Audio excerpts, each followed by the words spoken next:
What's up, everyone? Welcome back to another episode of TNT.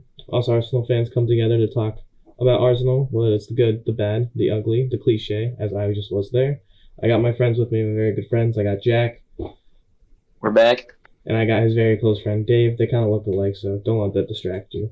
And Hello? I'll stop with the small talk and get right into it. Arsenal, since the last time we've been together, they beat Man City, and we were very excited and happy about that. But coming up to again into the Villa game with Villa's form, I think every Arsenal fan was nervous a little bit, and with for right reason as the games have played out since then as well. Nothing has worked in our favor, or at least it looks like nothing goes in our favor. Mainly on Twitter and other social media, whether it's coming from Arsenal fans or other fans, third-party fans, I see Arsenal's finishing and goal-scoring ability brought up a lot of the time, and I think that'll be a big topic of discussion today between us. Dave, I know you had some statistics about our goal-scoring chances and abilities within our last few games. Did you want to bring that up right away? Talk about it in Yeah, depth? so Yeah.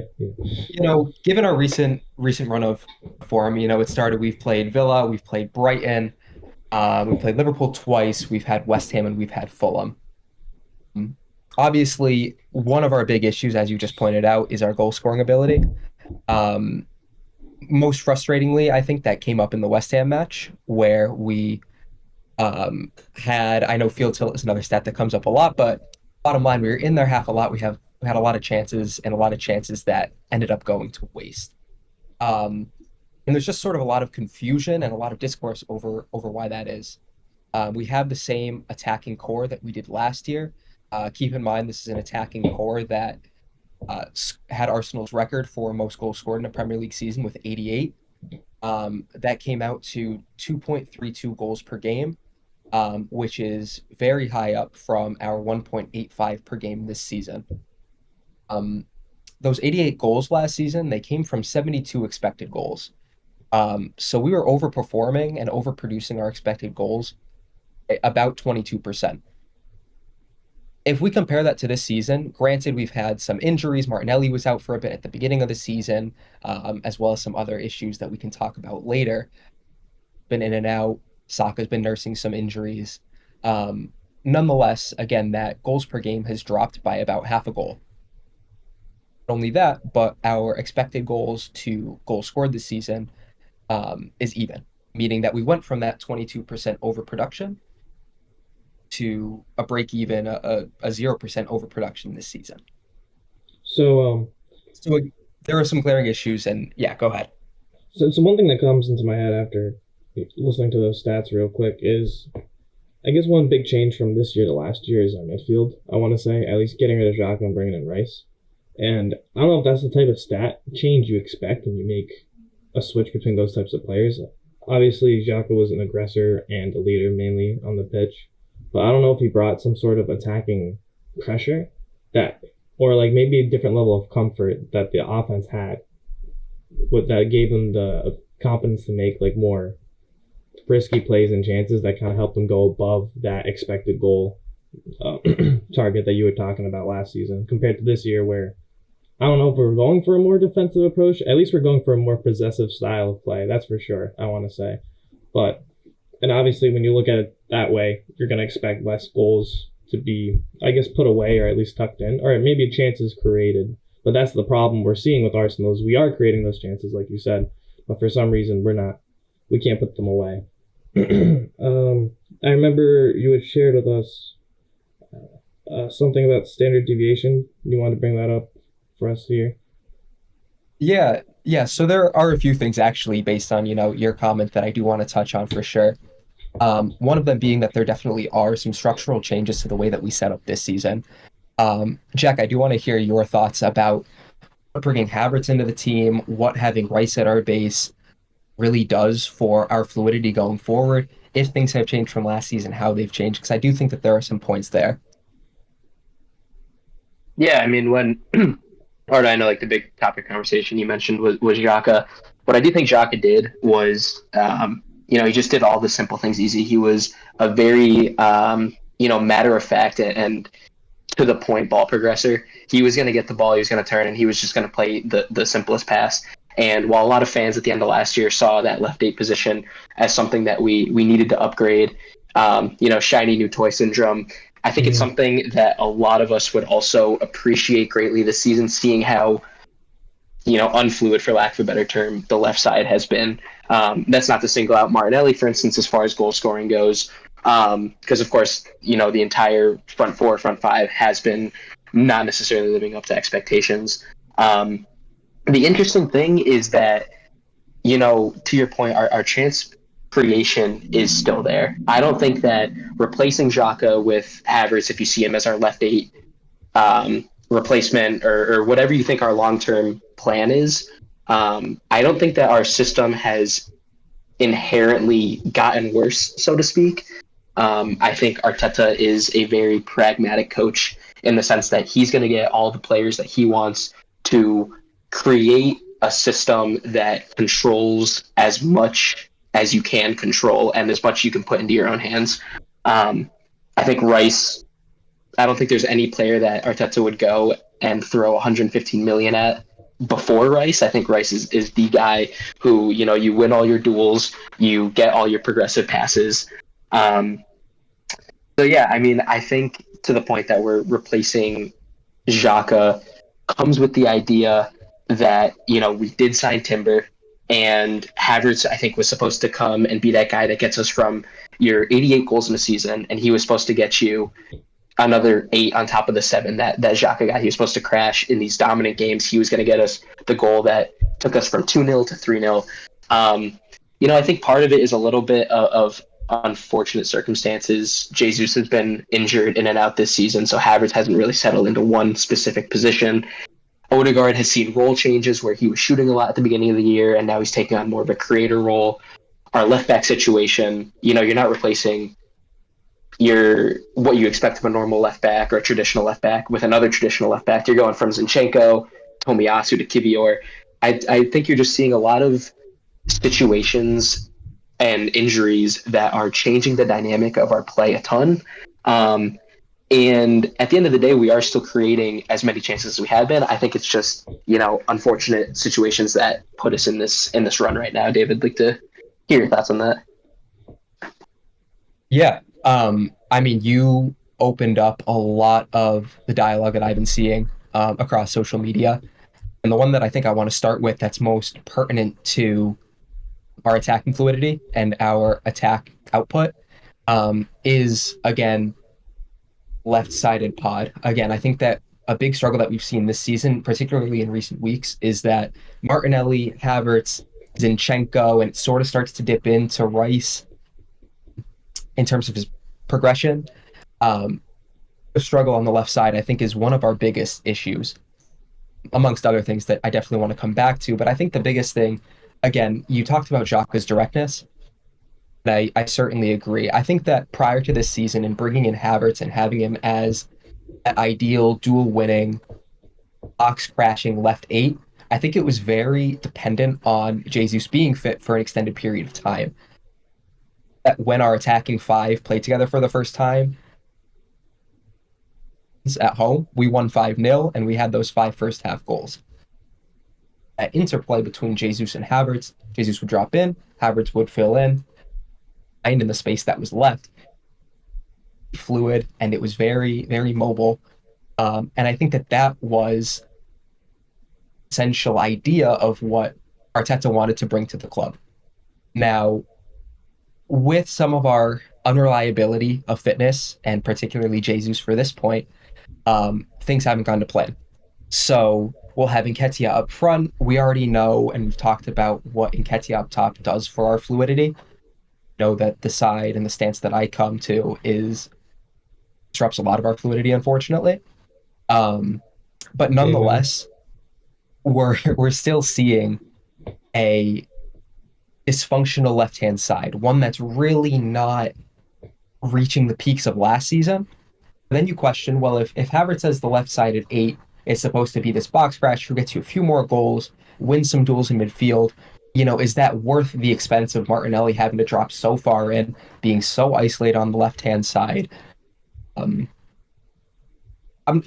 still an underbaked thought, and it's still that we're seeing happen in real time.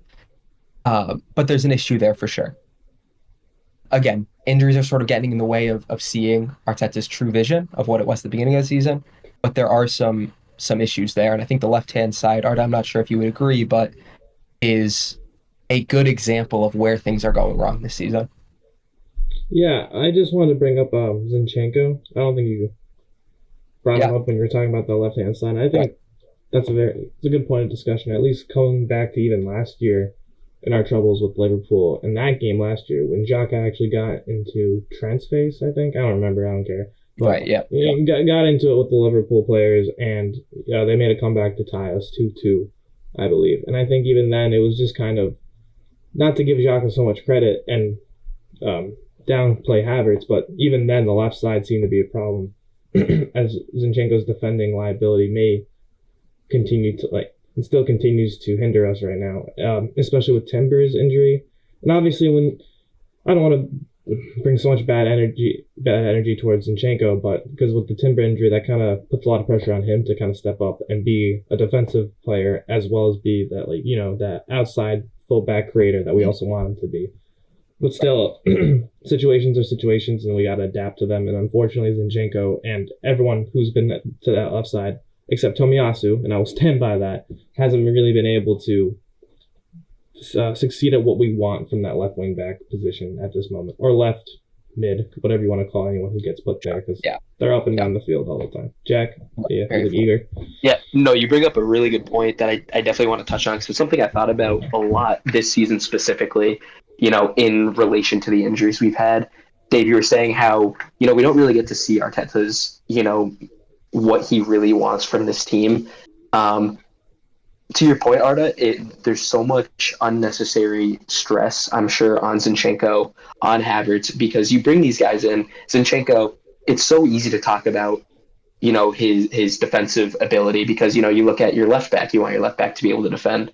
But in a perfect world, Timber doesn't tear his ACL back in August. And exactly. Timber is the one who goes and he's defending Salah. And we're not talking about Zinchenko being beaten by Salah to score the goal to draw at Anfield, which was a good result, granted. But we're talking about Zinchenko in your games against Everton, for instance, away, where you're already seeing 70% of the ball. And, you want his progressive passes to break the lines. I think it's unfortunate that this is the situation. I mean, you can look at Havertz too, right? Where in a perfect world, you look at his goal against Brentford, his away goal when we won 1-0, where they're playing deep and you need that back post cross where someone like Havertz, with his profile, he's the one that's going to go win the game. Unfortunately, through injuries and how we have to set up the team with, Partey out in our midfield debacle, Havertz has to take on that much more responsibility. And it's easy for fans to say, you know what, this isn't our left back. We need someone who can defend, or this isn't our midfielder. We need someone who can progress the ball, yada, yada. I think that Arteta's plan, in theory, and of course nothing ever is perfect. Players get injured. That's just part of the game. But in theory, I think that the right ideas are there, and it's just been a matter of, just a result of unfortunate circumstances. Yeah, no, I mean, I completely agree. And that's something that I think a lot of fans miss in the short-sightedness of emotion after, gut-wrenching games like the West Ham one, or the Liverpool one, is that Arteta wanted us to be a very multi-dimensional team. The beginning of the season was so unpredictable. We had Timber at left back, we had Partey inverting from the right. And I think that that's another big thing that we're missing, is that with these injuries, we're not just missing players, we're missing entire systems. I agree with you, Jack, in that Zinchenko is the perfect left back for games where we are dominating play, where we are seeing the ball. He is the left back that you want in there so that you can split the lines and that you can progress. Against Liverpool, not only were we missing Timber, who probably would have gone in, but we were also missing Tomiyasu. And I think that goes back to last season too, where we didn't just miss Saliba in the run-in, we got Tomiyasu hurt the same exact game. Again, I don't want to that who talks about, injuries poor us because every team deals with it. Mm-hmm. Injuries are much more influential for our style of play because of the fact that it's happened to our versatile players. give that an asterisk in that Arteta likes his versatile players because he wants very dynamic, multi-dimensional players. And so, of course, it's going to seem that much worse when we miss Tomiyasu because it doesn't just feel like, oh, we're missing a left back. We're also missing a right back or a center back. But Timber is the exact same way because when he goes out, we miss a great defensive left back, someone who would probably start against Salah at Anfield. What we're also missing is the ability to change up our system. Instead of teams knowing that we're going to invert from Zinchenko on the left, we can invert from the right, or we could play with just four defenders like City do across the back. And I think that that's what's so frustrating about some of the fans who are starting to turn on Arteta is that he really does not have all of the tools at his disposal, and he hasn't since that first match of the season to do what I think his phase would be. Would we be in phase four right now or phase five? I think I think it's four. phase five is What the next phase of his tactical attempts or tactical approach is, he hasn't even been able to try yet. So yeah, those are sort of my thoughts there. I know we're just kind of running around in circles on the same point, but it's crazy to say that in our last 7 games we've played 7 games rather and won one of them, and taking the emotion aside, we've been good, which feels insane to say. Right. And it just kind of goes along with the points we've been making, I feel like, where teams have us figured out, unfortunately. We're over the past 2 seasons we've created this feeling around our club where we're going to teams' parks and they're going to sit deep and they know they're not going to bring it to us.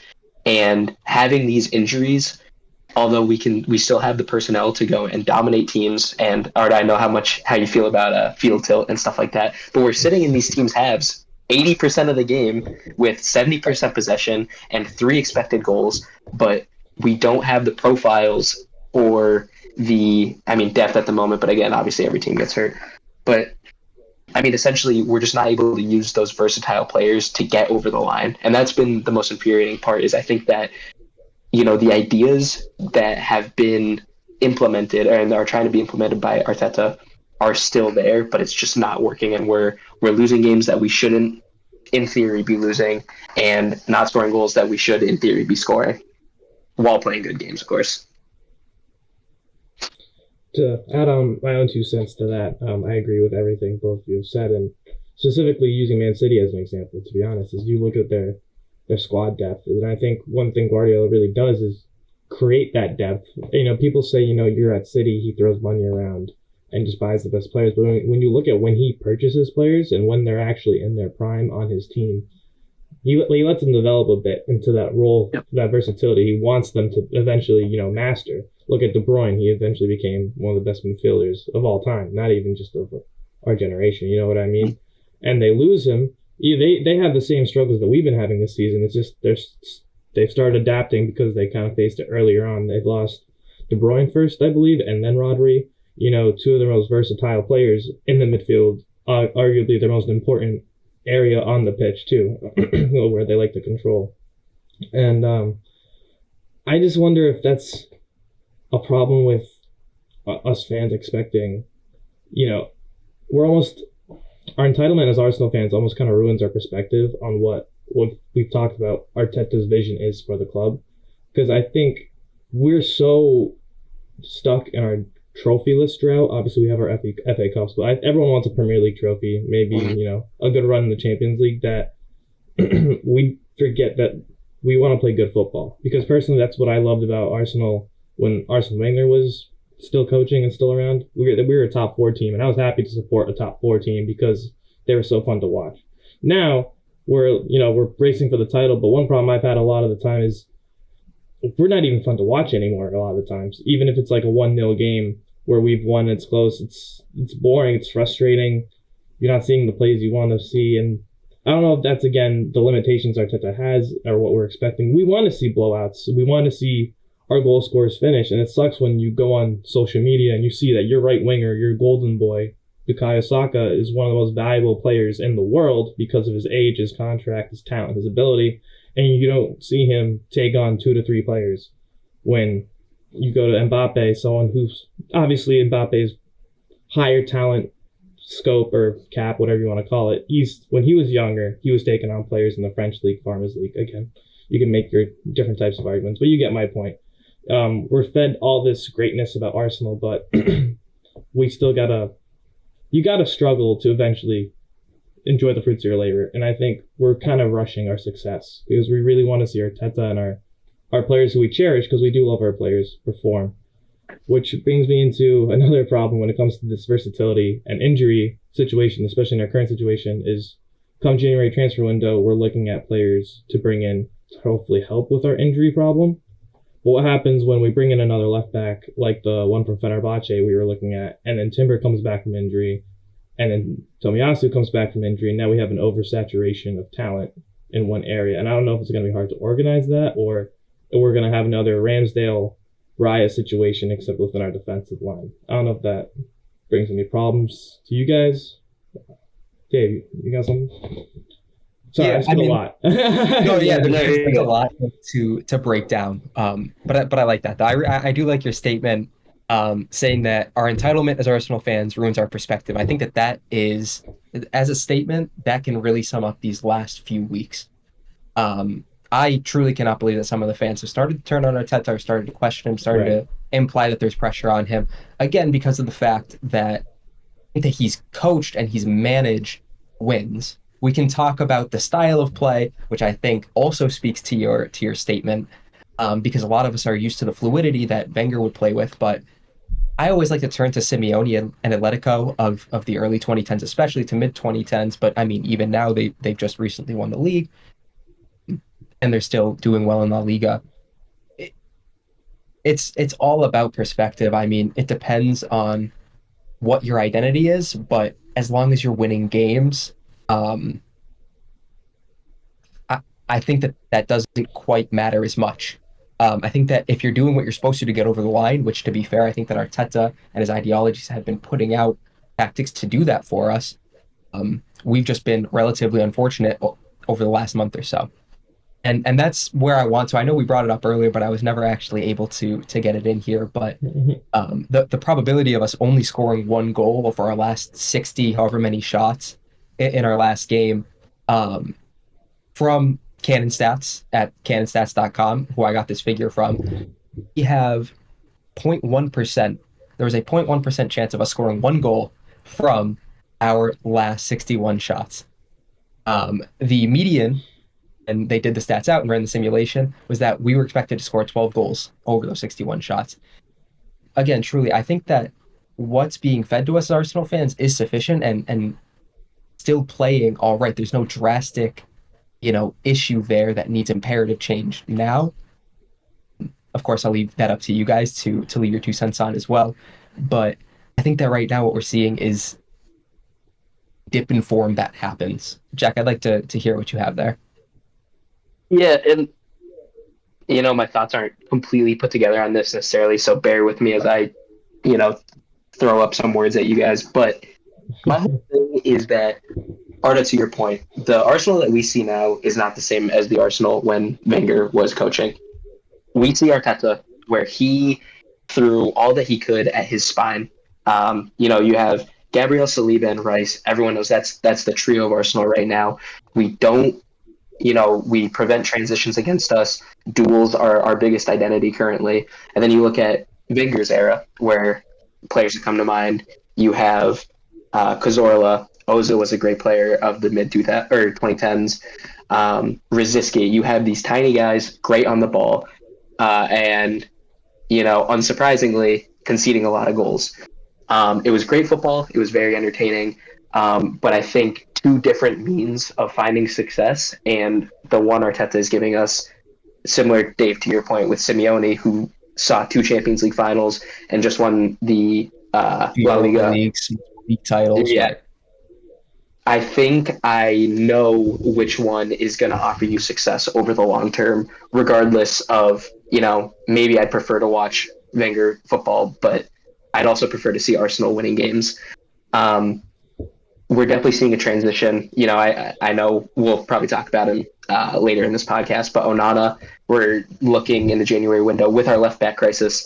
we're looking to add a 6'5" center mid who's probably one of the best duelers in the entire league. It's just you see the direction that the club is going, and I don't necessarily lean one way or the other as to how I feel about it. But it has brought up the question about Arteta wants to create this system that offers us compactness, especially in the transition, and take the randomness, so to speak, out of games. You cannot argue that Arteta hasn't been managing wins, but at some point, when you play this exact system and you're not seeing goals, whether it be luck or no luck, even earlier in the season when things were quote unquote going our way, we were still only winning games 1-0, maybe 2-0, although we were dominating them. And my question sort of lies around, and we'll just have to see how it plays out.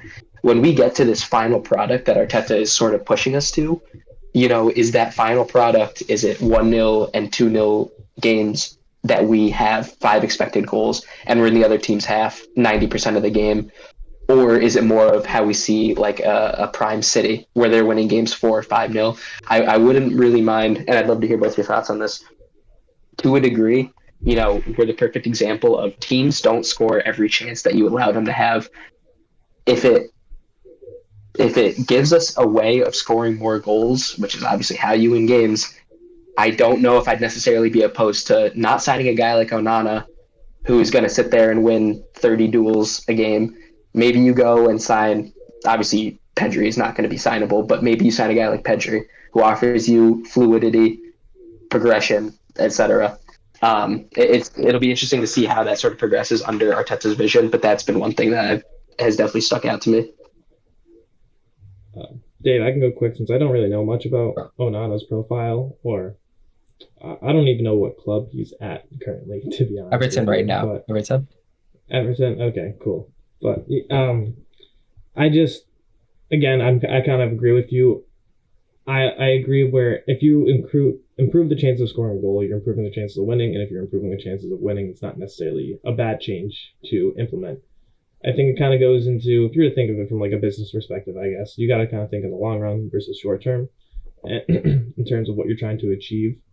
However, how old is this Onana player? I sound like He's 22. Like that, but okay. But like, so when they're that young, it seems like it could be a good investment for the long term, especially since we talked about Arteta's whole thing is versatility.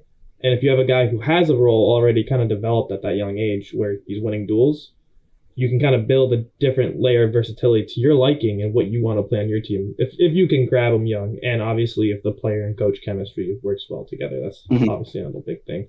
But that's honestly all I really got on that. And honestly, what I kind of want out of Arteta, my last thing, Dave, and I'll let you speak on it, is when we sign younger talent, I kind of want him to let them be raw a little bit, and kind of let their talent show, so they can kind of express where their strengths really reside. Because I think if you let younger players kind of experiment at the professional level, you can kind of see exactly where their strengths are, and kind of that's where you can, what's the word I'm looking for, take advantage of their strengths, because you can. It's kind of like the unexpected bonus, or I guess I don't know if what I'm saying makes sense, but the flairness and the rawness of talent, exciting. You want to control it.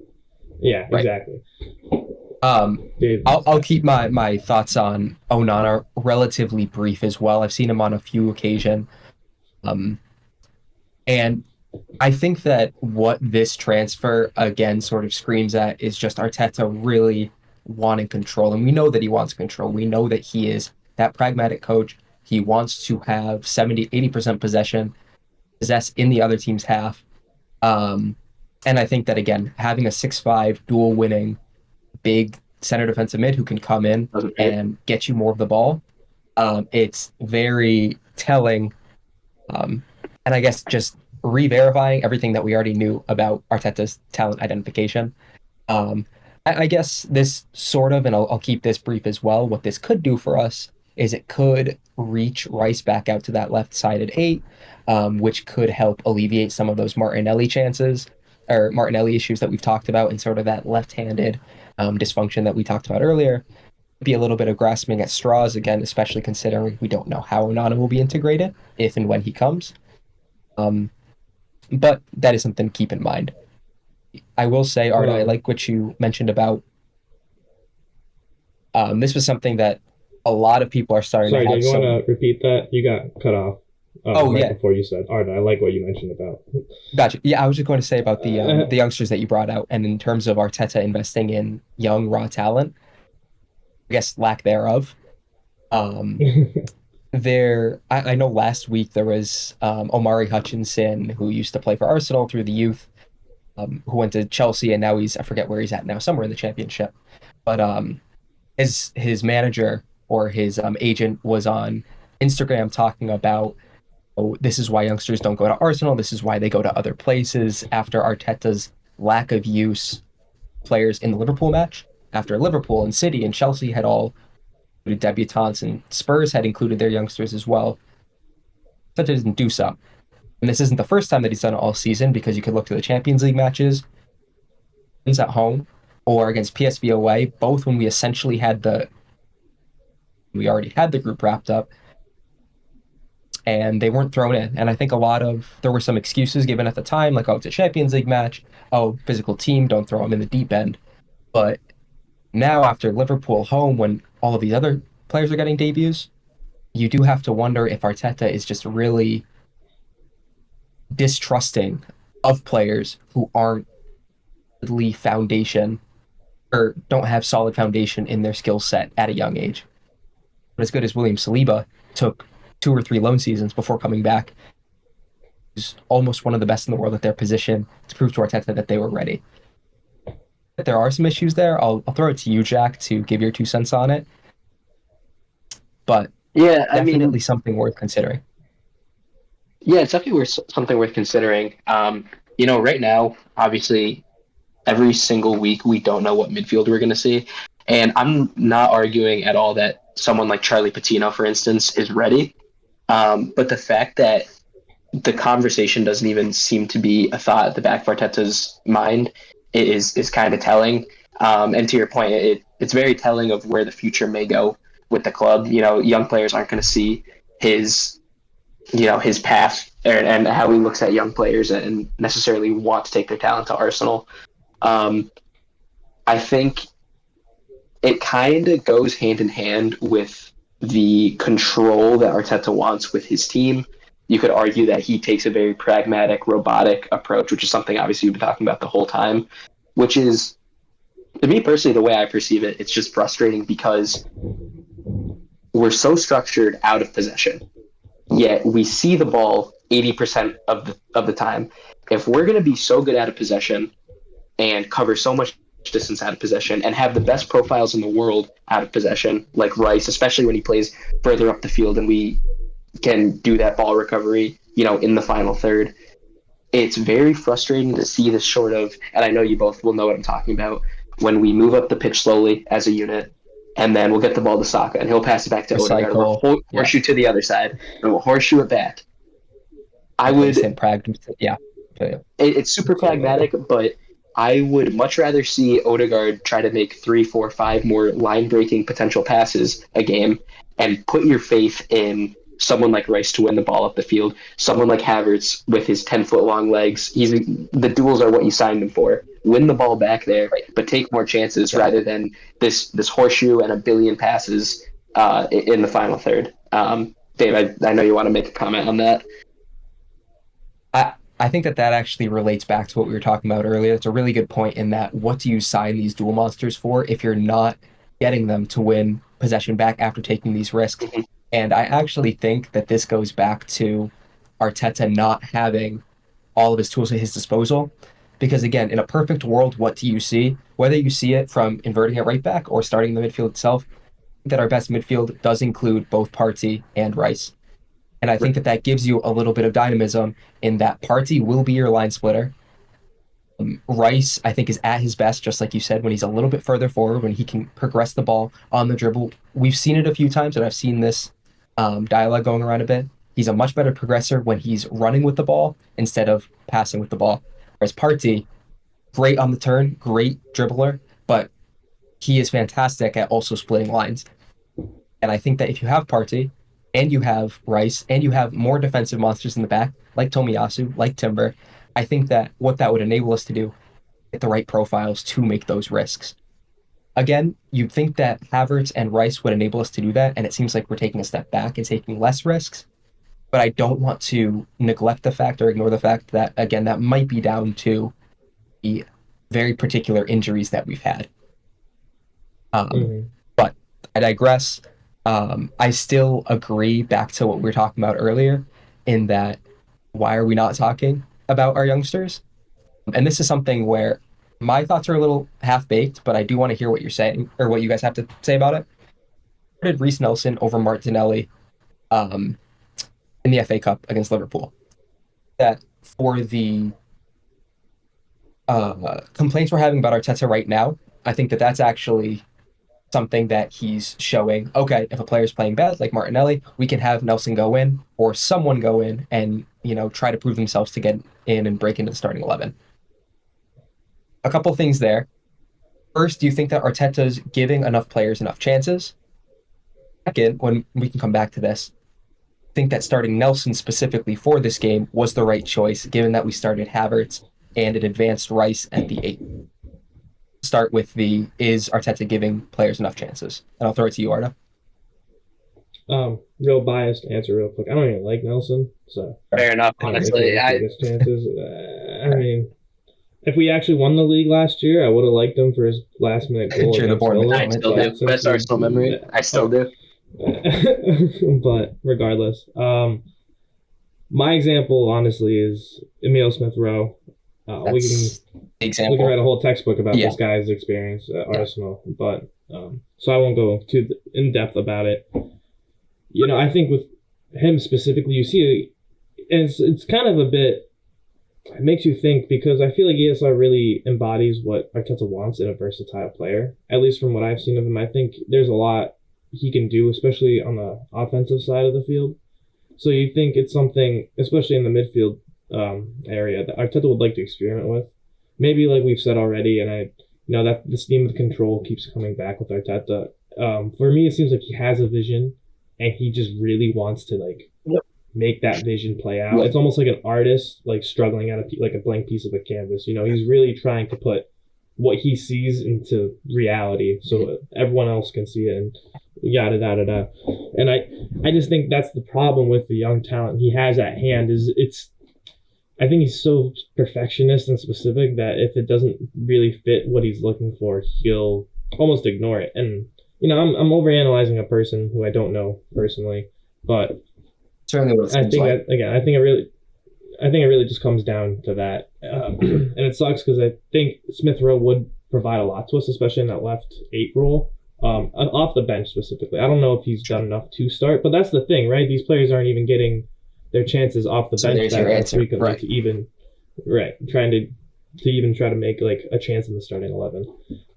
However, on the flip side of that, I think players like Nketiah have gotten way too many chances to try and prove their worth. And I think it's time to kind of move on and honestly bring a 16-year-old up atop instead of that stupid dude. Sorry. Two sides of the same coin. That's my biased take on that. But yeah, Jack, great point. Yeah, two sides of the same coin. You can't really lean too heavily in one side, but it's hard to find balance at the same time. Yeah, I agree with you I agree with you a ton on that. Arteta, he is just very in his own way, and it's essentially tunnel vision. For instance, to your point about he has his vision on how he wants the game to be played. Zinchenko inverts from the left, he gets hurt. All right, that's fine. We throw Tomiyasu in. He inverts from the left, and I think he can do it pretty well. He gets hurt. All right, let's get Kivior in, who cannot invert. I think he's a fine player. Arteta wants him to invert, and he goes to Liverpool. Not Liverpool, I'm sorry. What was the game? Was it Dave, help me out here. Was Fulham?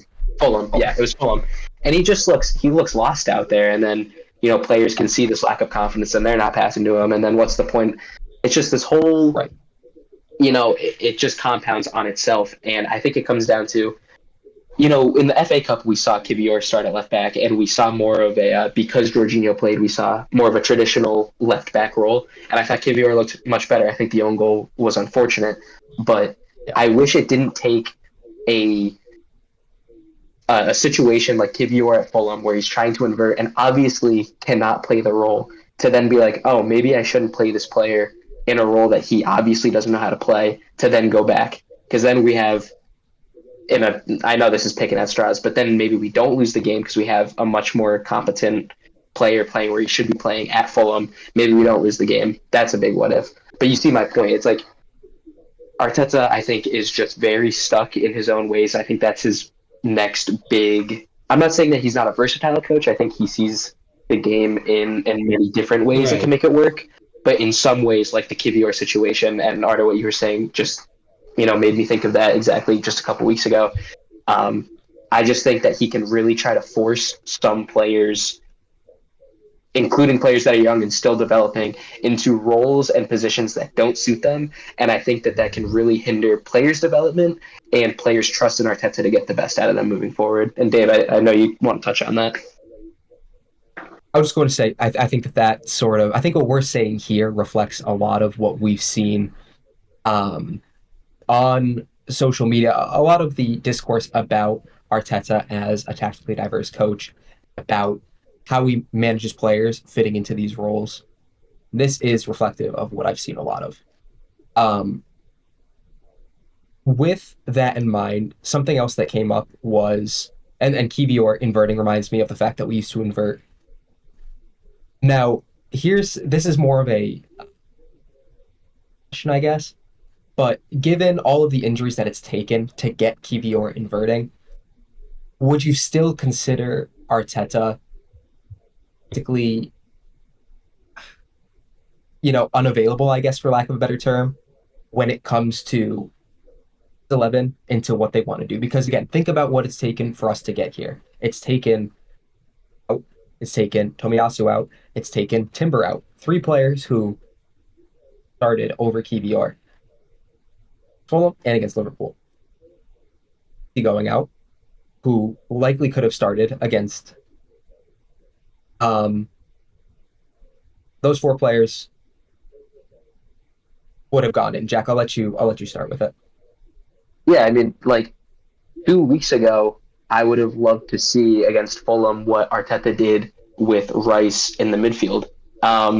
I know it's super naive, and or what Arteta did with Rice and Jorginho in the midfield against Liverpool. Sorry, I know it's super naive to think that I understand everything that's going on, but I think it's very obvious that I think we outplayed Liverpool, although we lost 2-0. I think it was a good game, and I think I would like to hope that Arteta understands his players enough, all 18 of them, not just the first 12 or 13 or whatever. Yeah. I would like to hope that he understands all of them enough that when you lose 2 or 3 big guys, you still understand the profiles, like not having Kivior invert and having a double pivot of Rice and Jorginho to a degree, and looking like you haven't, missed a beat and that you're not missing some big players. I know that there's obviously likely more to it than that, but in theory, I don't understand why Jorginho couldn't have just gotten the start at a Fulham, especially, and this is really me not knowing my tactics and not as much Arteta, but very surface level. You're going to see a lot of the ball against Fulham. Why not have a player like Jorginho who can progress the ball and hold the ball and have Rice step further up? I don't know. Now I'm out of my gourd a little bit, but you get my point. Like, we obviously got the best out of 2 players in a game against arguably the best team in England right now, whereas we had players looking shitty as a result of trying to force things on them 2 weeks ago at Fulham, and it lost us 3 points in the league. And as a result, we have 1 of 6 from Fulham, and that just doesn't win you the Prem. So my argument is that, while maybe I don't understand the full picture, maybe Arteta is just overthinking and overanalyzing, and it's not necessarily as complicated, especially against your Fulhams and lower, level teams as he's been making it. That does sort of remind me, and about knowing all of your players, getting the best out of your players. We did start Havertz at the 9 yesterday, yesterday when we had Liverpool. Again, what that meant was that we had Jorginho in the midfield with Rice as a left-hand 8. Personally, everything there points to, okay, let's get Martinelli there where he actually has support, where he actually has players running for him, and let's get him out of this slump, again, for lack of a better term. But sort of paradoxically, he's now gone against his grain of trusting his rotation players, and that's when he's decided to stick in Reese Nelson. And we saw very early on there was a chance wasted when Raya, who we can talk about soon, played it over the top. Went around the keeper. I thought did well with it to Ramsdale, I start, mean. but then maybe made the yeah, Ramsdale. Sorry, he went around Allison, Reese Nelson, and maybe made the wrong decision by going for goal with a tight angle. Maybe tried to play it back.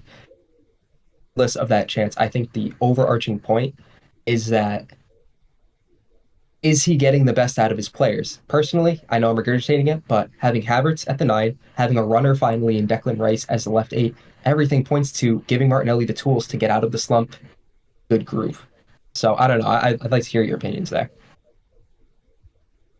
One thing I don't know if this kind of goes off topic, because honestly I've been looking at stuff and going in and out, but I want to kind of compare Arteta to Ancelotti almost real quick because I feel like they're two very different coaches in terms of style and coaching style. Ancelotti kind of Free flowing. just kind of lets his players do what they want, and Arteta has that control that we've been talking about. But I feel like team construction wise, our teams are very similar in terms of like how people play their roles. You know, Jude Bellingham kind of plays like a Havertz 9, maybe. Obviously, a much better Havertz 9, but you get the point. I'm wondering if we hear a lot about Martinelli and Saka not taking chances, not taking people on. If we were to switch to like an Ancelotti type of coaching format, you know, would that kind of give them that freedom to finally start performing the way they should, and like you said, Dave, being the best version of themselves and on the pitch and getting, doing the best that they can, reaching their potential, however you want to word it. The annoying thing is I actually think that I think that Martinelli, you can kind of see when he gets the ball that he has this sort of like inherent desire to take on his man and to sort of, I don't know if that's his Brazilian blood or what it is, but he has this excitement when he gets the ball. The issue, and this goes back to what we were talking about way earlier, is that I just think there's a big sort of, what's the word I'm thinking of? There's a big disproportion in our two pods, our left side pod and right side pod, where Martinelli not only is not seeing a lot of the ball at all, but when he does see the ball, it is so far out on it's isolated, it's way out on the left, like right near the touchline. Right. I think to your point where if Martinelli, for instance, played in the Ancelotti system, I think that he would be doing his thing and being, you'd be getting a lot better of a player out of him. Arteta is obviously not going to change his system to that degree, but I think that the best thing that we can hope for is just trying to get more, more balance on that left side. Dave, I'll let you take that. So that just goes back to my original question. Is Rice advanced and Havertz at the 9, is that not the most optimal for getting him that sort of help? Yeah, I'd argue or at least let me backtrack. I mean, is that not at least more helpful in enabling? Because let's be real, we did get a lot of chances with Havertz at the 9, and a lot of people. Well, there's two sort of schools of thought. And our attack had so many chances against Liverpool, and they didn't take them. Change something, or the other school being, well, we got a lot of chances through these players up front. I think I'm sort of on this second thought where with Havertz at our 9, we got a lot more fluidity. We got a lot more out of our attack despite not scoring than we would have had Eddie started. And we went with Reece Nelson. If we had maybe a more potent finisher like Martinelli for that match, it probably would have been the right move. But I agree in that all of this discourse that we're doing now is sort of just plucking at straws. We certainly don't know enough, not as much as Arteta, to know how to get the most out of Martinelli and Saka. We saw them last season. We saw what they could do. And this season, it's just not happening. So with the Ancelotti comparison, I was kind of proposing that what if we treated Martinelli and Saka as our only forwards? Because I know, even though Jude Bellingham is technically the top scorer in the league, for Real Madrid, he's like a number 9 center attacking mid hybrid right now because they don't have a striker. But obviously, I think I don't watch Real Madrid, so I don't know their play style. I'm kind of just looking at it from a face formation perspective. But Rodrigo and Vinicius, I would assume, based on their play styles, they probably do hug the sideline a lot. But you get the point; they're the furthest up the field, and they have all that horizontal space. If they're the only ones up there to really, shift and maneuver around, and they're not stuck in one side. And they can. And I think what you're saying, Dave, with Havertz being there as that duel winner, and correct me if I'm wrong afterwards, is when he's there, you can almost just kind of bring attention away from them with the duels, and obviously like give it to the midfield for someone like Rice to bring that attention away, and finally play it over to the wings to one of them, so they can finally have the space and the freedom to express their creativity. I think that's what you're saying. Go for it. I know you have more to say in addition to that as well. I mean, my thing, like, I think that we saw that last year in that Jesus would drop in, and so Saka and Martinelli would play almost as inverted forwards. Again, one of the big issues is just how we're setting up and with how deep teams are playing against us. Martinelli and Saka are just getting it in poor positions. When they're getting it, they're double teamed. If they're not double teamed, they're isolated. There's this whole plethora of issues that for every suggestion, there's a couple more problems that arise there. And I think that's what Arteta's coming to and seeing. But I certainly do agree in that what from our forwards is to play further up, play more towards the goal or opportunities. So in that sense, what you're saying there, I certainly agree with. We get there with our personnel at the moment. If Rice more advanced is our answer, great. In how we're going to try things, if it's Havertz starting up top at the 9 or rotating with Jesus out on the wing, now is certainly the time to experiment, I think, given our lack of attacking potency. And from that, I guess, I just wonder, do you think a formation change is something that could be necessary? Because I'm thinking, with all this talk about Havertz, 9, Martinelli, Saka, getting the most out of them, I think we're kind of pushing Odegaard to the side, and we're not really bringing up what Odegaard can do. I think we're really underutilizing him, especially this season compared to last season. And I just wonder if there's with so much focus on the forwards not taking chances, are we missing holes other places for other stars? I know we've talked about a lot in our group chat, and maybe I'm not on Arsenal Twitter that much, but it seems like it's something my brother and I talk a lot about. Odegaard seems to avoid a lot of the hate when Arsenal don't do well because he's Odegaard, and I'm wondering if there's something more there with him. He's not playing well, or if it's kind of like a Saka. We've mentioned it before in another episode where his bad day is an average day, so there's not really much you can say. Or is there something with, I don't know if it's just me, but we've been watching this formation, this tactic so long with the 3, 4, 5 in the back. We're always shifting. Maybe it's time for something new because we have these new tools in our system. Obviously we've got the tools to fit the system that we had already to improve it, but maybe it's kind of like the tunnel vision thing. That we take a step back and there's something bigger there that we can do. Yeah, I can run with that because the Liverpool game, there was a Klopp interview right after the game and of course he sees the game being Klopp better than the great majority of people that watch. And he was saying that Arsenal, it was something that he had to adapt to at halftime because Arsenal came in with more of like a 4-2-2-2 approach. And although I was watching that game more for enjoyment and not too tactically, I will say I personally thought that we looked far more balanced. And maybe that was, Arteta's tactic because we are playing Liverpool as opposed to, a mid-table club away. But still, I think that there is a lot of value in not only changing up, either a player or a profile in our current system that we typically run. I think that,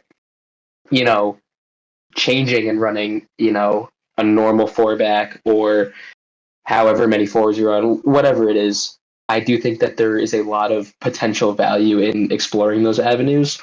So I know, aside from just actual formation changes, I think that there's also value in different utilization of players that we have. I think it's easy to make note of, oh, Havertz has a lot less goals than he did last year, but he also does have a very new role. Not one that he's never seen before, but I think he's more consistently playing that sort of deep lying playmaker role where he'll sit deep in that right Rather pod. than Havertz. Go ahead, Dave. Odegaard rather than Havertz, right? You said Havertz. Oh, I'm Yeah. sorry. Yes, Odegaard. Yeah, Okay. that's my fault. Odegaard is sitting further deeper. He's dictating passes. The thing about it is, and again, I know I keep saying this where we don't see tactics as well as Arteta does, but from the outside looking in at face value, when the left, pod of the field has such inconsistent passing, especially with Zinchenko out, and you also look at Saka, who has 2 or 3 guys on him every game, and since Odegaard is playing deeper, he's not really making those runs in behind.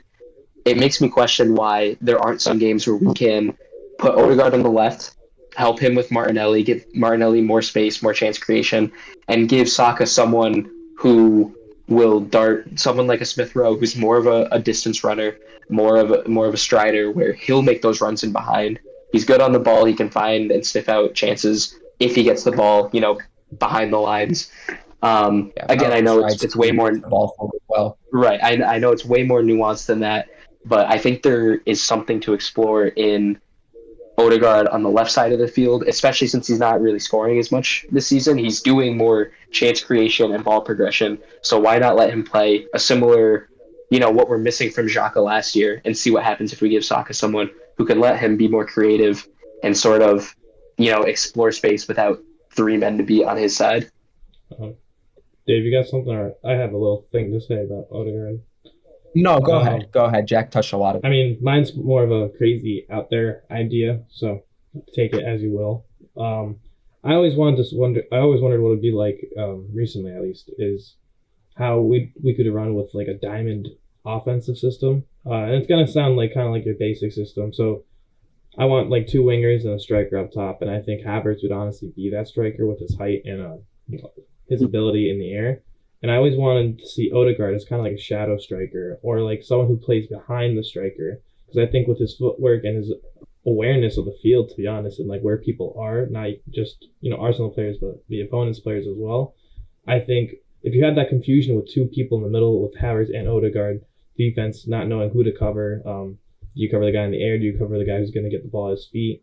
You can really create a lot of space for Martinelli and Saka on the wings, where they kind of have the choice to whether they want to dribble it into the box and make a play there, or with Havertz now up top with them, you can even send him a ball back post. And I honestly think that back post play is one of our biggest strengths with the Arsenal team this year specifically.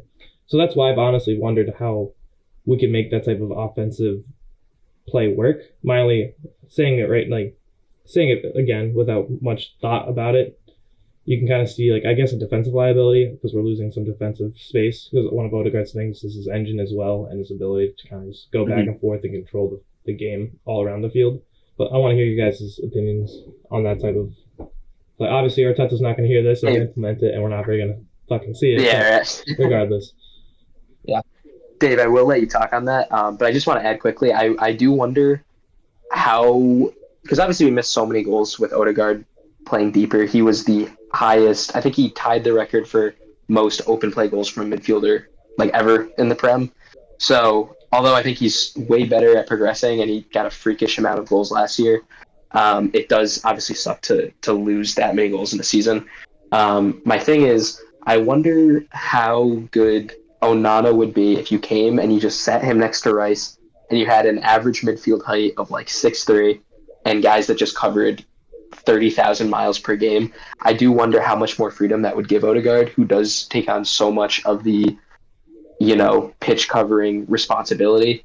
That really is just sort of like a what if, Dave. I'll let you run with that. But I do wonder how those 2 sitting in the middle of the pitch would help Arteta's idea for the second half of the season. Yeah, I mean, sort of, if we're just throwing out ideas here, I mean, I do like the prospect of, for some games specifically, having a midfield of Onana, Rice, Havertz in the midfield. I mean, if we wanted to run a diamond and we wanted to have our forwards a little more inverted, if we did something like Onana at the base, with Rice off to the left and Odegaard off to the right, and Havertz as sort of like a false nine or top of the diamond, sort of like Jude Bellingham plays. And then we had our forward sort of inverted. Then sort of like you were talking about earlier, Arda, that's somewhat reminiscent of what Real tries to do as well. Again, it's out there, but at least to have a player coming in and start to think about new things work, given that nothing's really working right now offensively. I do wonder, and this is a thing that's come up. The question is, we get our midfielder in. A lot of fans are calling for a forward. We need this 25 goal a season striker, this sort of killer in the box. But I'm not sure if we so much need one of those killers as much as just sort of a holistic, threatening forward. Or whether that's, the difference between an Osimhen, who could get you more of the goals, is more of a killer, or a Leao, who could just be one of those more well-rounded forwards who's driving the ball and driving the play forward. I am wondering what you guys think of what type of player we need to get us over the line. Yeah, Arda, I'm gonna create a question for you that I definitely want you to answer. To Dave's question, and I've seen this question be asked on Twitter, the price tag that is being rumored for Ivan Toney is about 100 million. Granted, I think that's more of a cover for what they're truly probably looking for. I think it's closer, this is speculation, I think it's probably closer to 70 or 75 million. Still a lot of money for a guy that hasn't touched a football in 9 months and is about to turn, I believe it's 28. My question, though, is that I think we're so used to this bubble that we're in where we're this project, right, where we're building around young guys and next season's going to be the year. But at some point, as fans, obviously I'm going to think this, we have to be the team that goes and wins it and, gets over the line in one way or another. My question to you, let's take the hypothetical 100 million value. Our issue right now is that we have a billion chances created, but we don't have that killer striker. Do you spend 100 million on someone like Ivan Toney with the assumption that, not saying, he's definitely going to win you the Prem, definitely win you the Champions League, but knowing that he is pretty much the exact profile that this current team is lacking, would you overspend to a pretty healthy degree for that kind of profile if in your heart you think it'll take you sort of over that line? I have a few thoughts on this. Just to answer your question immediately, Jack, I think it's a bit hard because when you look at like circumstances and context, if we weren't Arsenal and we were a mid-table team who found their perfect fit and we just went to that club and was like, hey, we like this player, we wouldn't have to pay like a premium on this player because of how desperately we need him. I think part of the fact, because we're Arsenal and we challenge for that title and we have a prestige, people don't want to easily give us their best players. It was the same thing when we did purchase Rice. I don't think Rice, obviously it's everyone knows Rice was not worth 120 million, but it was more specifically when he went to Arsenal, he's worth that much. I don't know if that makes sense. But I think that's the problem with like profile matching. However, overall, my thoughts when it comes to purchasing a striker, when you look at the best teams of all time, traditionally and historically, and you look at the formation of the team, all of them had that guy who was a killer. You get him in the front of the box, he's going to score a goal. We had Henry for our 04 Invincible team. Ronaldo for the Galacticos in 01, obviously Lionel Messi, David Villa, Sanchez, that trio. That's a whole trio, but you get my point. Alan Shearer is another example. That dude is a striker. And it's so hard to call yourself a great team when you can't have that dude who just gets you goals. We've talked about the face of the team. Right. We talked about in our group chats before about, Gabriel Jesus, specifically, I honestly hate seeing this stat nowadays, but Gabby Jesus has Arsenal have won every game that Gabby Jesus has scored in. Like, okay. But, one of the comments I saw was that just shows that he's scoring when the team's doing well, and only when the team's doing well. Right. You want that guy who honestly only plays soccer to score. That's the only reason he's on the pitch. That's the only reason he's hired as a professional footballer, is because he just loves scoring goals. That's what you want. Call that, if anyone here watches Blue Lock, that's a very Blue Lock mentality to have for a striker, but you get the idea. And that's why it goes back to the context thing. If you think that the team is in a situation where that mentality is the last thing you need to really get past that line where we got to do it this year, let's do it, then, it is worth it. And again, it's that short term versus long term. But in the long term, that 100 mil is not good. It's going to poof. We buy Ivan Toney for 100 mil. Honestly, 2-3 years later, it's probably going to be depreciated to like a 40-50 mil value player. 50 mil, I'm honestly being generous in 2 years, but you get the idea. Sorry, I kind of went a bit tangenty there. No, I just think it. You just gotta compare it to what you perceive a potential Premier League to be worth. Like, I think. Yeah, that's a great way of putting it. But hypothetically, let's say we could sell Tony, which I don't think you would sell a 31-year-old Tony, but let's say we bought him for, let's say, 80 million, and we got 3 good years out of him. Like, I think about our transfer with Aubameyang a few seasons ago, and even at the absolute depths of this club, he was a Golden Boot contender for about 4 seasons. I think he's a great And you think about what those exactly. You think about what he would do in this team. I personally think that having 4 seasons ish of a Golden Boot contender, I think that's easily worth 100 million. I think that our team being this project team and buying young players for cheap and turning them into these great players, I think we may be. I think it's time to take the next step as a club. I don't think if you're a Real Madrid fan, you're looking at Mbappe and saying, yeah, I'm willing to go spend 250 million on him. And it's not even I know we're talking about different, obviously, situations here, but they're not looking at, is this going to be a good investment? Will this guy be part of the club 6-7 years from now? Right. They're looking to win leagues, they're looking to win Champions Leagues, and they're looking to do it now. And I think that after 2 or 3 years of our project building, or whatever you want to call it, I think it's time to, and obviously I'm saying this having just dropped 115 million on Rice, but you get my point.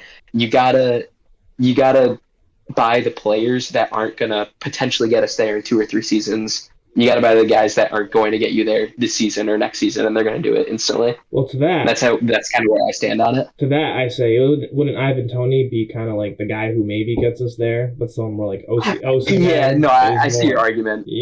But right, but in this theoretical where, let's say we're not talking about Ivan Toney, we're talking about like his profile in general. His profile is the profile that gets you over the line. Although you could also argue, because Dave, I know all we're doing is talking about theoreticals now, but I know, Dave, you were mentioning that it really isn't about a striker. It's more about just not getting unlucky in front of goal because we're still creating the chances. But right. I mean, if I may play devil's advocate for a second, we are talking about a striker who played a core part in a attack that got us our record amount of Premier League goals.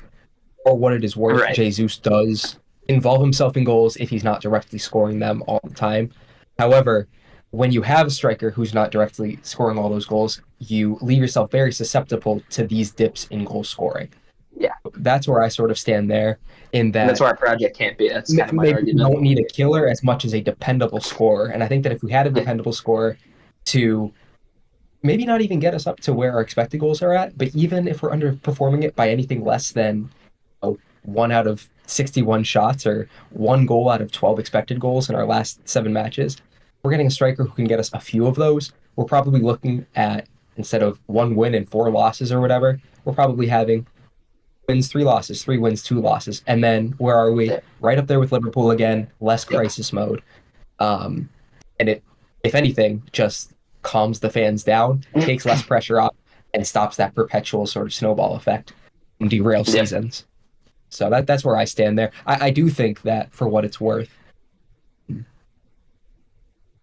a phase 5 was always going to be go out, get our big player, whether that was Leao, whether that was to go for Mbappe. We're not going to get Mbappe, but to go for that type of player. Unless. And whether it's this winter or in the summer, I think that it's now is the time.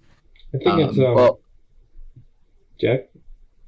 Oh, sorry. I mean, or no, you go ahead, because I was kind of gonna jump to a different topic a little bit. I think it's almost a little awkward for Arsenal to make that type of signing for a striker, because I really don't think it's a signing that we usually make. I agree. Like when we bought Henry, I'm pretty sure it was almost a gamble. Like I think he was like a hot-headed young talent from Juventus. You could either coach him or you couldn't.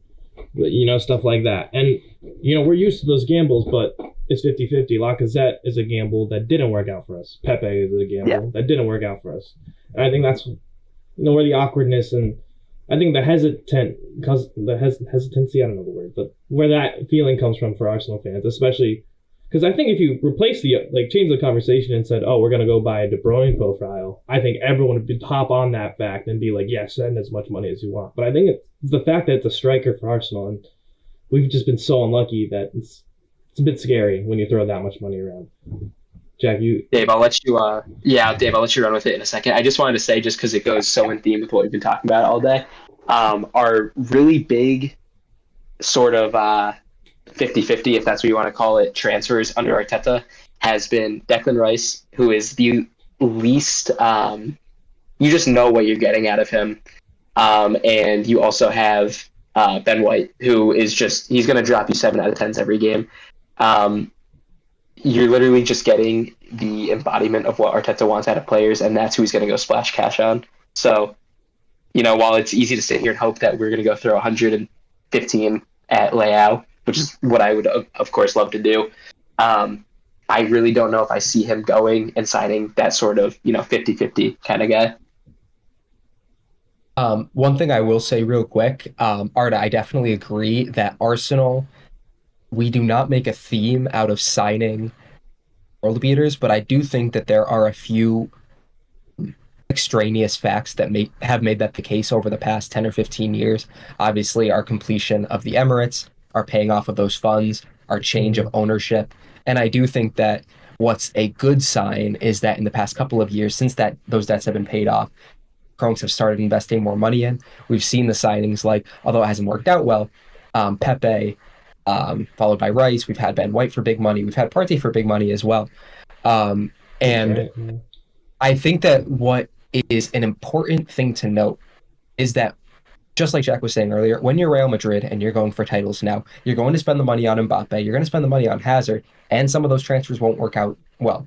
For every 100 million transfer that doesn't work out well, you're going to get Aldo who works out well, you're going to get a Benzema who works out well, a Bale who worked out well for the better half of a decade. He was a good player for them, and I will die on that hill. Sorry. No, right. I had to give it a half second of thought, but yes. And I think that if anything, being that team that's willing to go, we're here, we're going to spend money, we're going to challenge, is a big leap to step. Although it sounds silly to say it out loud, it is a big thing to get over that hill. And I think that is why, I mean, sitting down, no one really blinked an eye at the 90 million pounds that they spent on Guardiola this summer. That is an obscene amount of money for a 21-year-old center back who is now being played at left back. Does that beat Van Dijk's record? I mean, if it doesn't, it's very close. That's crazy. So, and you're right, I didn't even. And I'm rounding 2. So, nonetheless, I think that willingness to spend the cash is indicative of owners who believe that their team is ready to challenge. And if we believe our team is ready to challenge, we have to be willing to make those gambles now, despite not being characteristic in years past. I agree. Let me throw, sort of in line with this conversation. Let's say, because obviously we have a little bit less cash and transfers are harder to come by in January. I give you guys 115 million to spend in January, and you guys have 2 transfers to make. What are they? Dave, you got anyone? I gotta think for a second. 115? I've got. We talking euros, pounds, sterling? 115. Let's go pounds, but we've got to split this up amongst 2 players. Yeah, however you want it. There was a player who's coming to mind, and so is a defensive coverage player. I would do any combination of these 4 players, any 2 of these 4. I would love to get Neto in. I would love to get Hato in as the young defender from Ajax. Yep. I would love to get Onana in, who we're already very strongly linked with. And I would also like to get, although more expensive, one of your Tonys, Leaos, Osimhen's, or Vlahovic. One of those 4, as well as one of Neto, Hato, or Onana. I'm going to say on a slight premium, although I think his stocks are rising. I'm going to go Nico Williams. I think Saka needs a cover. And not only a Very good Saka play. cover, I think a Saka, a different profile on the right. And I think I'd probably stay with Yeah. Onana. I'm pretty excited about that. I would not mind at all if that went through for about 50. I don't mind that either. But I do like Nico Williams as a player. Very good player. Yeah, no, those two. And then maybe Hato if you can get, because he's 17. Let's say you can get him for 20. Make him homegrown. He's 17 on 18 months contract. If we can get him in this window, we can probably get him for cheap before they renew at the end of the season, as to not lose him for free in the following season.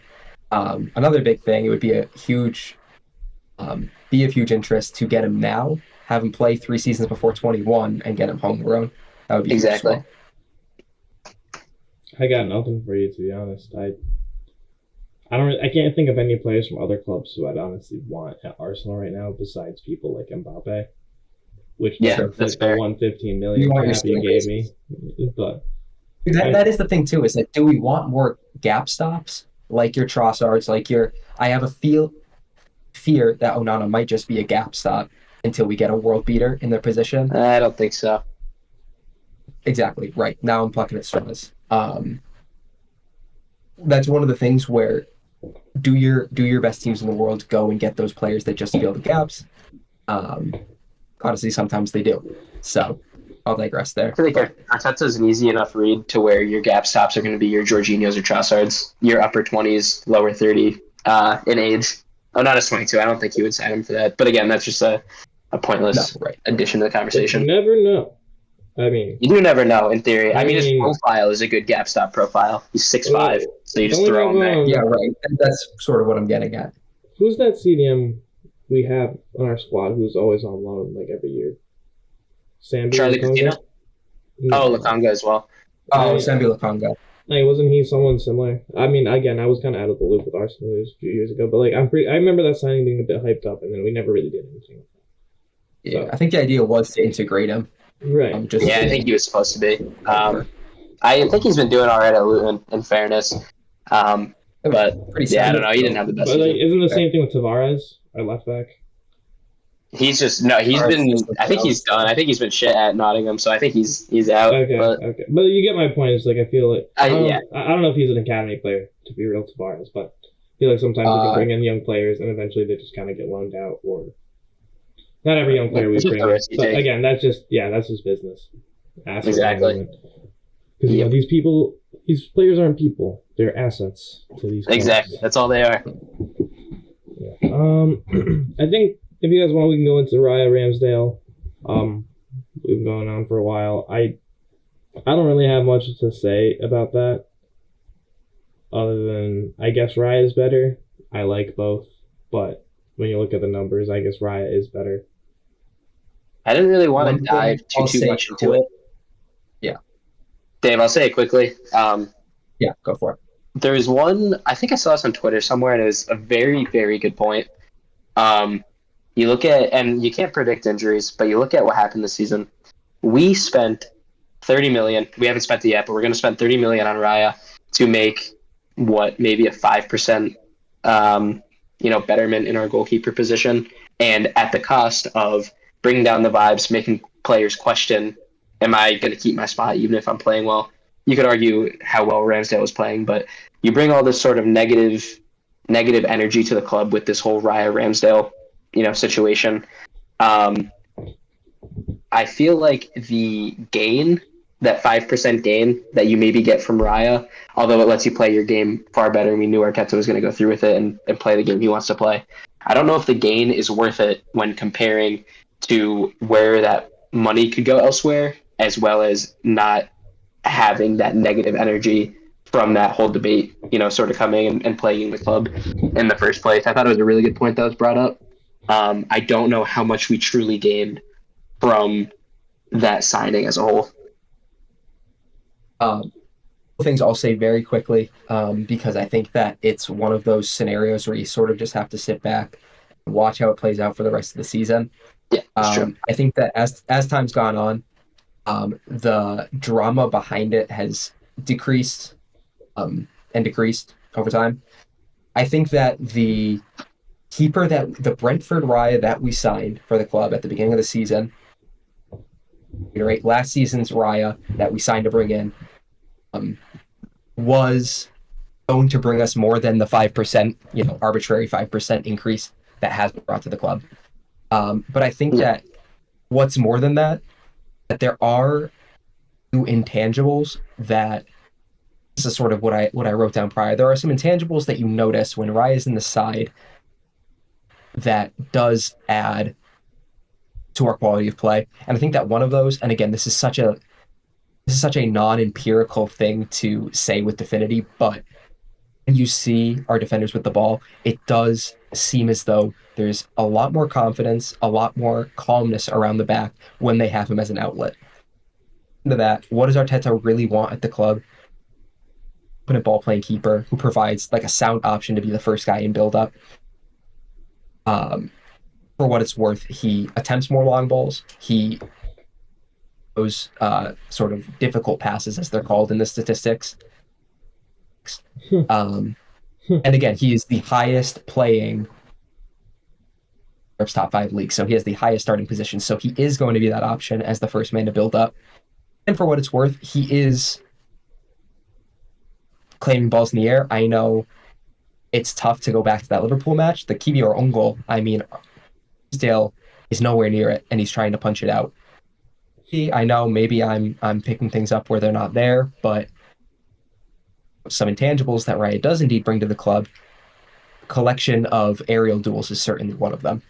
So I think we have to sit back and just sort of see how it plays out. I think that in the long run, I'd like to say that I think it's the right choice. I think that if we had him last season, what happens at Southampton does not happen. But we can't see what goes on behind the scenes. So I'll see what you have to say, Arda. Yeah. My only wonder, I guess, is honestly, I agree with a lot of what you say. It's one of those situations like both keepers are class. They're at Arsenal for a reason. They're fighting for a starting position at Arsenal for a reason, but you just got to see it play out. What I wonder is it, for the money for Raya, could it have been better spent on a more world beater keeper? For that more, obviously, more than 5% difference that we have been seeing. Again, this goes back to the profiles. I think if we were to sign like a world beater keeper off the top of my head, obviously it would never happen, but like Ter Stegen, for example. He's a world beater, not one of the best shot stoppers in the world, but he's not what Arteta's looking for still. Right. You know what I mean? Right. Exactly. So the profile was big. Right. Yeah, exactly. So it's like, maybe I'm just looking at it from a very casual fan perspective, bigger money means better player, and so go for bigger money. But again, it's a system that I like both keepers. I think the drama between them was ridiculous to begin with, because I doubt the two of them ever had any animosity towards each other to begin with, or ever. And I think it's just, I don't know. I don't know British media, but they seem to bring drama out of everything. I think it's an unfortunate, just tabloid thing that brought a lot out of something that wasn't so. I mean, it was a loss of a starting position after having a sound season. Again, I think that what we're looking at is that Arteta wanted, and it's not the first time that a good player has been displaced in the starting 11 because they brought a different profile. I think that Tierney played well up until he got displaced by Zinchenko. It's the same thing. I think that no, I guess that's really sort of I think the Tierney example is pretty huge. I mean, I don't think any Arsenal fan was really dying to get rid of Tierney for any crazy reasons. Exactly. Yeah. But the tactics evolve, calls for different players, and so I think that we're just finding ourselves in another one of those things. Let it play out. We'll start to see that really sound version of Raya that he showed at Brentford, and I think that it'll work out personally. Well, we've been Lottie dying for a while to end it off. A lot of yapping. I love it. I guess give me 5 players you'd like to see in the Premier League come into the transfer window. Just to end off on a fun note. Originally, I was telling Dave, I wanted to do 5 players who you don't think are doing well that would do better at another club. Jack, if you want to give that for a spin. But I don't know that much about what's going on in the rest of the world of football, so I could probably just keep 5 players I want to see in the Prem. I want to hope I could give you at least three kind of quick fire. Not doing well. Technically, I mean, based on statistics, Leao is not doing well personally, so that'll be my first choice answer. I'll bring him to Arsenal. Who else we got? Lewandowski to Arsenal, personally. I mean, if you're consistent with our argument, if you want someone who's going to put the ball in the net, I don't mind it. And he's not doing well at Barcelona this year. No, he is not. Trying to think. For what it's worth, Pedri is maybe not at Pedri's level. I don't think that qualifies as playing poor, but he's had those on and off injuries. I would love to bring him, even if it was for a Thiago-esque 20 games a season. Pedri is one of those talents. I'm a big Frankie de Jong fan, personally. Yeah, likewise. Frank de Jong would be the dream. I've seen this isn't necessarily a player who I think would come and be a beast, but I've seen some Mathis de Ligt rumors. I've seen rumors to Arsenal, which have been very few and far between, but I do think he's the kind of profile that Arteta would not mind him. So I'm trying to think other clubs like Liverpool. Well, Liverpool, I mean, they're big on Mbappe. I think that they're second to Real and third maybe to Real and then staying at PSG. If they get Mbappe, it's over though. It's done. Yeah, that would be a scary prospect. Van Dijk in the back, Mbappe in the front. That's just ridiculous. Mbappe on one wing, on the other wing is pretty unfair. Mbappe off the bench for Nunez would be insane. Be nasty. That would be wild. All right, so I'm thinking of a player, and you guys can have like 10 to 20 questions to figure out who that is. Yes or no questions, by the way. And whenever you guys are ready, ask your first question. All right. Did this player play pre or post 2000? Oh, fuck. Yes to both. Oh, psych. Okay. Hold on. Do you want to restart all of them? I mean, I guess I kept that as two questions, and I don't know. Wait, should we restart? Jack, no, he played both. He played. Yeah, he did both, but like, it's not a yes or no question. That's why. Like, okay. Sorry, I should have asked. No, you're good. You're good. But did this player play in the top 5 league? Yes. So he played in both pre 2000 and post 2000. Just so you guys are clear with the details, and he was in the top 5 league. Did this player ever get nominated for a Ballon d'Or? Define nomination: top 3, top 10, top 30. Top 30. Let me look it up. I want to say yes, so keep it a less. That's a terrible question. Yeah, he was nominated. Did this player play in a top 5? Or did I already ask that? Yeah. Oh. Was this player a forward? No. That is your question. Not a forward. Is your player a midfielder? No. I'm just gonna keep being lame. Is your player a defender? Yes, asshole. Yeah. All right. Did your player ever won the Champions League? Yes. I feel like Dave's onto it. I don't like it. Was your player... you can get the number, by the way. Okay. Was your player from Western Europe? No. Oh, that is interesting. I know who this player is. No, I don't. Was your player a fullback? Yes. I think I know. I think you know too. What? Oh, I know who this player was. I mean, guess it. If you guys got it. It's Roberto Carlos. It's Roberto Carlos. Yeah, I do it. He actually won the Ballon d'Or in 2002, I think. He finished second, I believe, in 2002. Oh, you're right. That's what it was. Thanks for joining us with today's episode of TNT. Hopefully, we'll be a bit more positive and bring in other, football content besides just Arsenal. This was a very Arsenal-heavy podcast episode, but we are Arsenal fans and we are passionate and we hate and love our club at the same time. So when form is What we do. iffy, we have a lot to say. Well, thank you for joining us. We'll see you guys next time. Peace.